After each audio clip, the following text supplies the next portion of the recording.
የብልጽግና ጉዞአችን አንዱ መዳረሻ የሆነው ኢንዱስትሪያላዊነት ነው።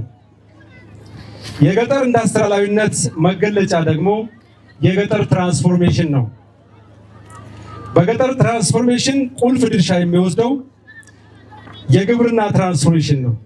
የግብርና ትራንስፎርሜሽን ግብርናውን ከማዘመን ባለፈ ከዝናብ ጥገኛነት በማላቀቅ የመስኖ ቴክኖሎጂን መጠቀም ይጠይቃል።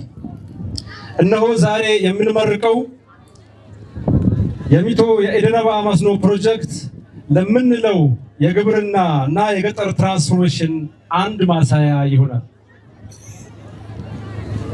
ይህ መስኖ ፕሮጀክት የረጅም ጊዜ የህዝብ የመልማት ፍላጎት የፈጠረው በወረዳችን ውስጥ አንዱ የመልካም አስተዳደር ችግር ሆኖ የነበረ አሁን በአዲሱ የማዕከላዊ ኢትዮጵያ ክልል መንግስት በተለይም በ2017 በወሰደው ከፍተኛ ኮሚትመንት ዛሬ እነሆ ለምረቃ በቅቷል። በድጋሚ እንኳን ደስ አላችሁ፣ እንኳን ደስ አለን።